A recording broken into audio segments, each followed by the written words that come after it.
Family snuggling. We have a sleeping Nino. We have a sleeping Chloe. We have a Carrie saying hello. Hey y'all, look at Neo. Look at his little like twitching. He's dreaming. There's Lily, the baby. Nino's prospective mate. And here's Chloe. Chloe is Nino's sister. And if Lily and Nino have children, she will be the aunt. Chloe is 13 and a half. And Nino is 13 and a half. And he's shaking pretty bad. And we Nino, think he has Parkinson's. Nino probably can no longer reproduce. And I think that I don't really believe in the breeding of animals. I don't either. And Lily is too young, but I have to admit that we love him terribly. And we loved his father, and we loved his mother, and there is a chance that we might end up breeding him with Lily in her second heat if he's still alive and he can still do it. If he can't, we will have Lily spayed because we don't really believe in the whole breeding thing, but it's just we want a piece of him. We do. We had the whole We just want a piece of him. And his parents. We loved his parents so much. And his brother. And his sister, who was right here with us. Chloe was spayed young. Chloe has never had a litter. Chloe would have been an excellent mother, though.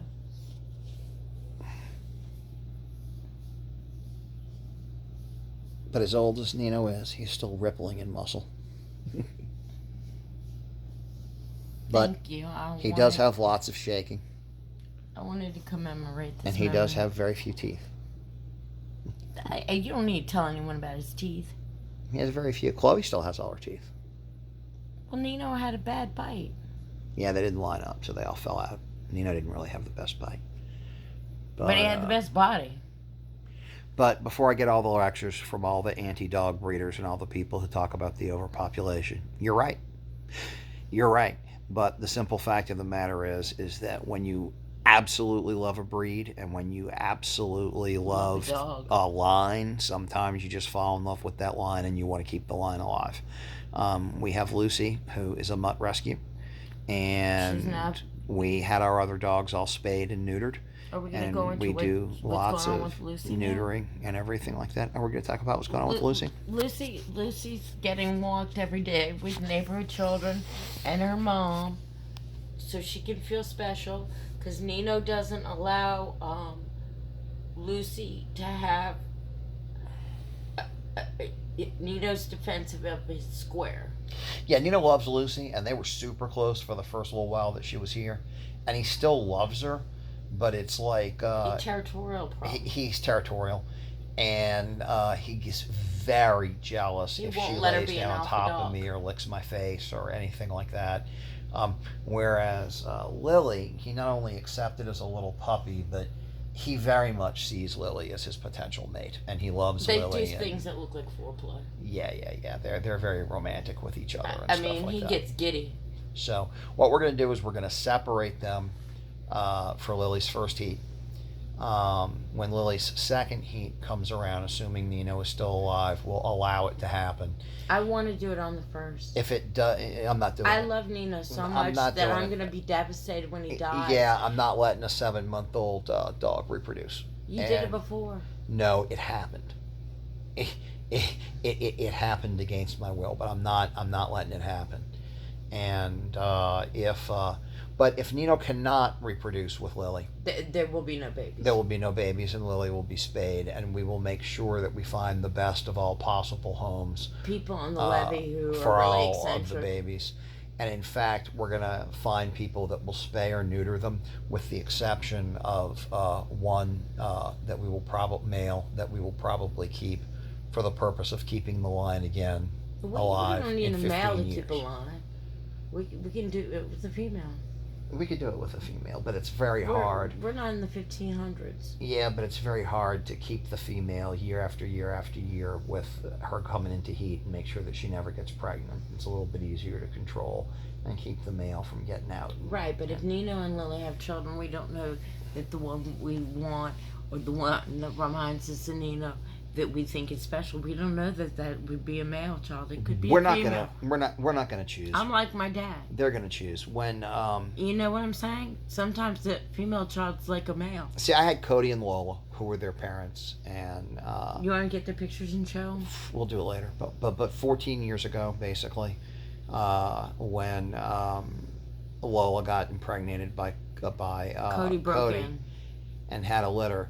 Yeah, he actually climbed. I had her in an 8-foot chain link kennel, and I came home and Cody had a bad limp and was inside the kennel with her. So he had just climbed up to the top and then thrown himself over. And She wouldn't speak to him for 4 days. but it wasn't that I picked which of the puppies I wanted to keep. It's that at about 2 weeks old, Nino decided that he loved me more than his mother, more than his brothers, more than his sisters, more than his father. From about 2 weeks old, he slept in the crook of my neck, and he was just totally devoted to me. Nino just He's picked the me. runt, and he bonded with he overcompensates.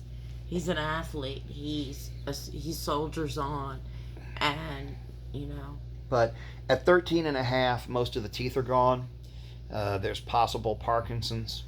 There's some knee problems. There's some arthritis. But he's emotionally doing much better because Lily does something that looks like foreplay with him, and Lucy doesn't. Lucy's spayed, and he gets giddy when she does it. He's positively happy with his life now. The only thing he has a problem with is Lucy encroaching on his territory. He does not have a problem with Lily doing it.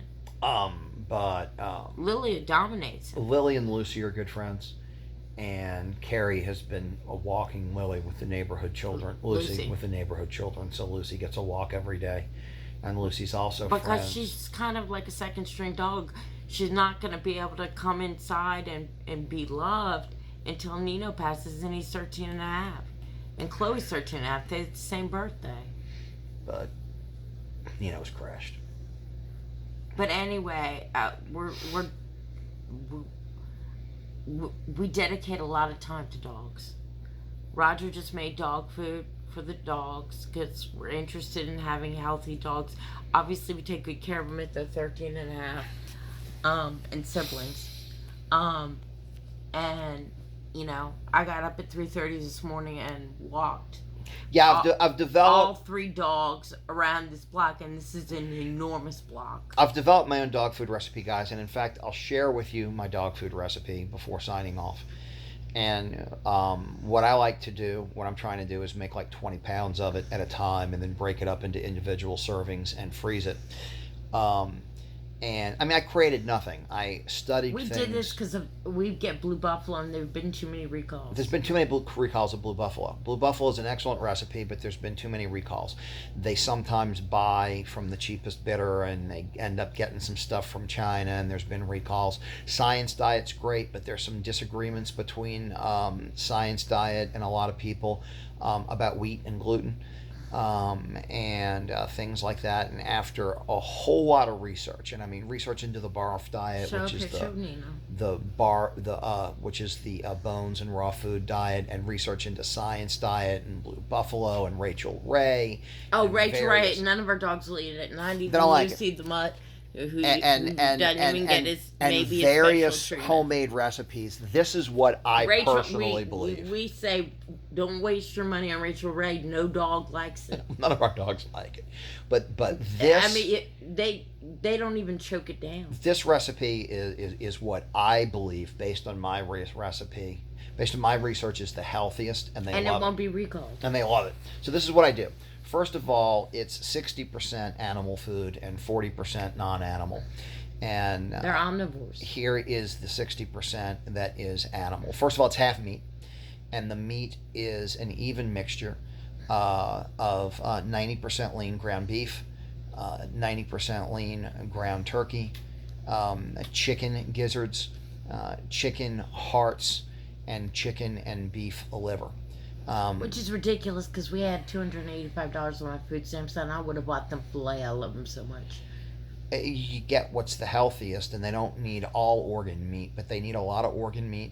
The alpha wolf will go and eat the organs before he eats anything else. Organ meat is extremely healthy, but it can actually be too high in certain vitamins and stuff if they're getting too much of it. So they get a good blend of the 90% lean ground beef, 90% lean ground turkey, and then, like I said, beef liver, chicken hearts, and the chicken gizzard. And Clearly, we're dedicated to our dogs. He cooked for them. it's 50% meat. I don't believe in going completely rare, but I cook it. I cook the meat up just a little. I cook the meat up basically just to make sure that there's nothing nasty in there. Then 5% of the diet is boiled eggs crushed, and 5% of the diet is homemade organic yogurt. Now, you don't want to kill the yogurt. So you cook the meat, you cook the eggs, you let them cool to less than 120 degrees, then you break them up, and then you can mix in your yogurt. The rest of the diet that I'm going to give you, which makes up 40% of the diet, some of it has to be cooked. And that doesn't have to be cooked because certain things get destroyed in cooking, but other things get created that are very healthy in cooking. I cook half of it and I leave half of it raw. But then again, the half that's cooked, I allow to cool to 100 and below 120 degrees before I mix everything else in. And what the other 40% of the diet is, about half of it is an even mix of lentils, quinoa, and brown rice. I do not believe in white rice. I do not believe in wheat. I do not believe in corn or corn products, but I do believe in the lentils and the and clearly we're doing something right. We have quinoa, two 13-and-a-half-year-old sibling Jack Russells. and the brown rice. So that's about half of the remaining diet, which gets you to 80% of the diet.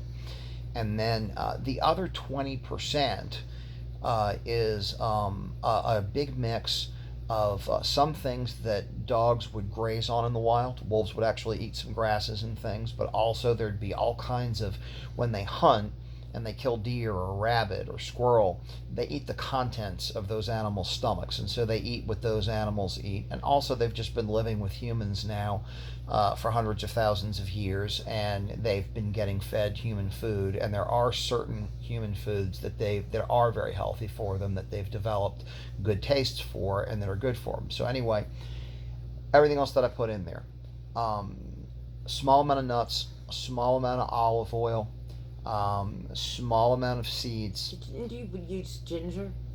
Ginger's a big one. Ginger's a prebiotic. Carrot and pumpkin are prebiotic.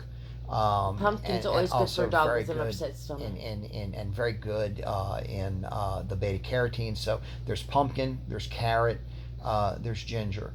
The 5 green vegetables that I like to do are broccoli, Brussels sprouts, green beans, green peas, and spinach.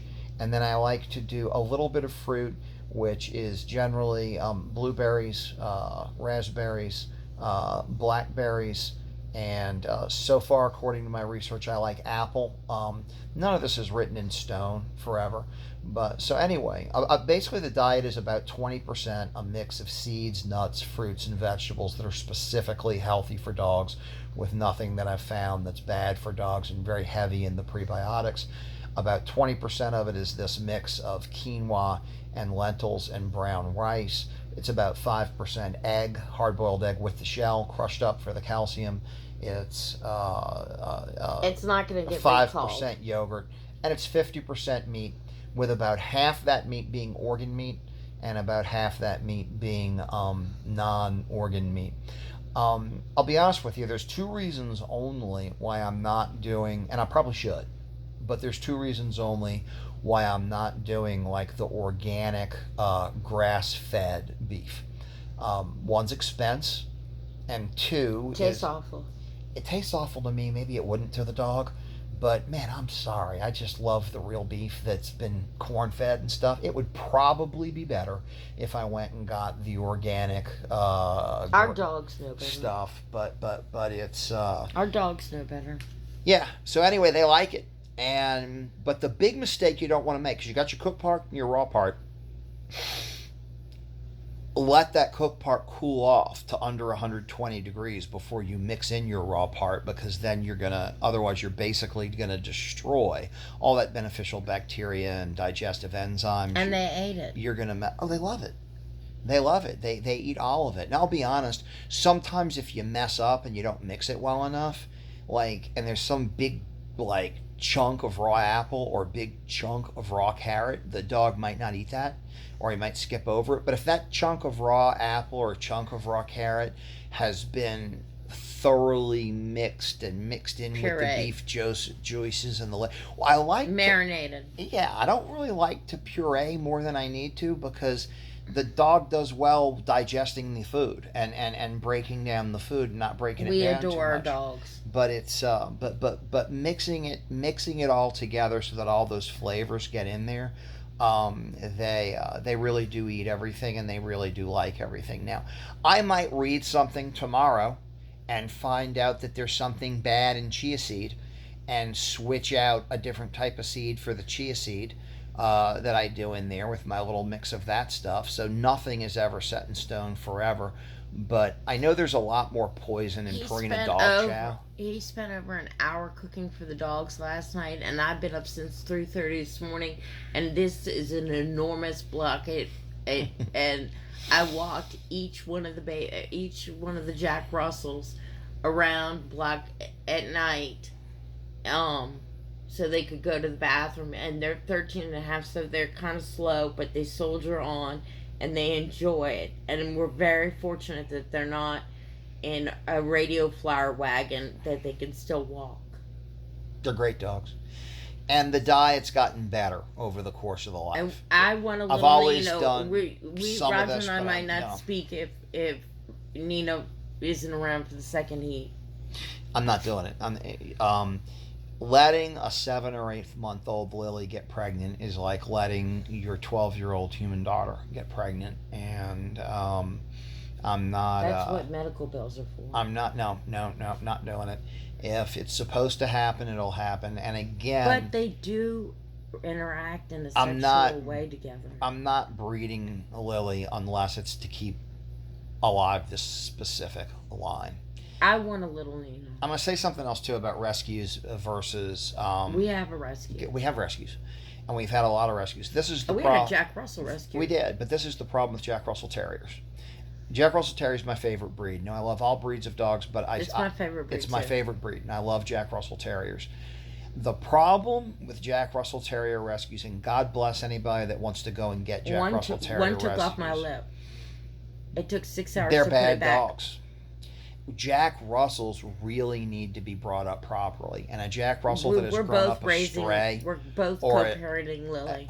A Jack Russell that has been more than a person could handle, it's a piece of work. Going and getting an adult Jack Russell, if you've got it in you. That dude, when he was a year old, and he took my lip off, he gave Jane 13 stitches to her lip and tore Julie's nostril off, and we don't know what happened to him in his early puppyhood. They're hard. That did that. They're hard. You know, some breeds like he had labs. heartworms by the time he was a year old. He was some the dogs. Jack Russell ever. Some dogs, labs, and most mutts. You know, they're great if you get them as adults, and even if they've been abused, they come back just fine. But you can't abuse a Jack Russell. And neglected Jack Russells. Never Anybody who is capable of rescuing those dogs and taking care of them, my hat is off to them. It's more than I can do, and they have broken my heart. Adult Jack Russell rescues that I've brought in have absolutely broken my heart, whereas Jack Russells that I've raised as a puppy have. Nina's father was a Jack Russell rescue. Never could keep him in, and he eventually got hit, and the people who gave him to you said they couldn't keep him in, and that he was going to get hit, and they didn't want to be around when it happened. He would go over, under, through. I'll tell you a story about Cody. At one point, I put up one of those little electric fences to keep Cody from getting out, and so this is Cody. That is Cody. Wait, are we getting a good view of Cody? That's Cody. Okay, but Cody, I put up the little electric fence. Cody's Nino and Lily's Chloe's father. Yeah, he's and Lola was get a picture of Lola so they can see the mother, and then Lola was the mother of these children. This is in fact this is a picture of pregnant Lola sleeping in the backyard. And she was a child bride. Yeah, but it was an accident. And but anyway, Cody, I put up the little electric fence. So he goes out, he hits the electric fence, he gets shocked. He goes in the house. For about the next 3 days, he refused to go in the backyard and was doing business in the house. About 3 days later, he goes out in the backyard finally. He gave me the look of death and he charged the electric fence. He let out a big, loud yelp as he hit it, and he went right up and over it and got out. And off down the block, got away from me, couldn't find him, looked everywhere for him. A couple of hours pass. I have ads up everywhere. I'm depressed. I'm worried about him. I'm home. And there's a bark at the front door. It's Cody. I open up the door. He comes in, jumps up on the coffee table, takes a shit on the coffee table. I give him a slap and I pick him up to kennel him, and he pees all over me. Okay? And his attitude was, that's what I think of you, and that's what I think of your electric fence. And he never honored the electric fence. He learned how to climb fences. He learned how to dig under fences. He learned how to chew through fences. And he just already had so many bad habits by the time I got him that I was never able to break him of it. So, again, God bless anybody that can handle adult rescue Jack Russells that they bring in. I've never been good enough at it, whereas I'm real good at training them and raising them from puppies and anything like that. But anyway, Lucy's in the backyard right now having a real good time with the next door neighbor dog's Bo. Bo's kind of a yellowmouth cur dog. Lucy's a mutt, but she's kind of yellowmouth curish, and they're playing wild in the backyard. And old man Nino is asleep, 13 and a half. His fat sister, 13 and a half year old Chloe. Nino's in great shape. Chloe's got thyroid issues, and she's really slowing down on the exercise in the old age. I may have to start giving her a special diet, cutting down on some of the things that are in her food. Nino still does great on that food. And Lily, the puppy, who is about to be 6 months old, doing just great now on that food and doing fantastic. So anyway, that's it, y'all. Bye-bye.